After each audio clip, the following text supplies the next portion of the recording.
Hey everybody, it's Chad from Colorado Giants. Make sure you subscribe to the channel and stick around, suffer through the intro. Let me tell you what we did.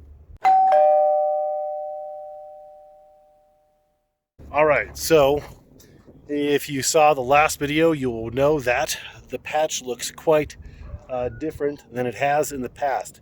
So we had our excavator guy, Jeff, come on out, and he took the big pile of old pumpkin patch dirt, that 15 yards worth of compost, and then I did rent a little bit of a backhoe, a little tiny, not backhoe, skid steer.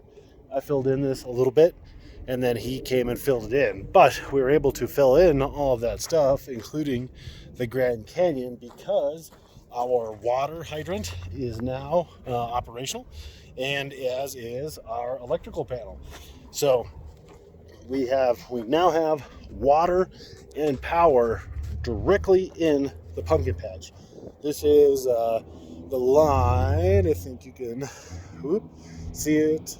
Shoot, where's that? Right here. There we go. So this will be a different video with the ground posts and everything, but this is inside the greenhouse. So we're going to have, there's 50 amps worth of service here, which is more than enough for the handful of fans and pump and whatnot in here. 50 amps is a lot. And then our water, so that's straight off the well. So we'll have water and electrical. And then let me show you the other thing. This dirt looks pretty good. It is compact now because the tractor did drive on it. So we had, what did we put in here? So there was the 15 yards worth of compost that I purchased. I probably had at least 10 to 15 yards worth of my old pumpkin patch dirt.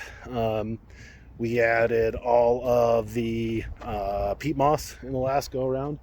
Hopefully by the time I get to tilling this, which should be in about a week, I'll have another pallet of peat moss, and then we have the 30 bags of perlite. So a lot is going to go into this dirt, and then we're going to get a soil sample. Hopefully I can get it tilled, get the soil sample set off, get those results back, amend it a little bit, and then till it again before the pumpkin plants go in. And then here's my tail. So this is the tail for the soil warming system. So there was a lot of feedback that it's just going to get clogged, that it's not going to drain, and whatnot. And that's fine. This is not meant to be a water draining system. If anything drains, that's a bonus. But like the video where you saw everything uncovered, if it was a drain, there was nowhere for it to drain to. The 95% purpose of this perforated pipe is to heat the soil. So there's 6 foot in between each of these pipes. So they have 3 foot each direction to kind of, in a cone manner. So if that's the pipe at the base of my fingers there, to radiate heat up, that is the hope and the goal. Will it work? Maybe. I think there's a pretty decent chance that it will do something. Could it fail miserably? 100%. But I think I stand a pretty decent chance of it working at least halfway decently. So just wanted to give you a quick update on the dirt and the patch itself and the Grand Canyon. It's all filled in. All the dirt everywhere is where it's supposed to be, back to normal. So Emily can stop hollering at me about making a mess in the backyard.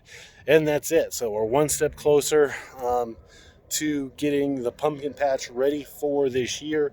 Ground posts are going in right now. That'll be a different video. But we're making lots of progress. Hopefully by Easter or so, we'll have, something that looks like a structure. Fingers crossed if weather permits. Like the video, subscribe to the channel, tell a friend, comment below, let me know how your pumpkin season's going so far. Thanks for watching. Get out there, grow pumpkin.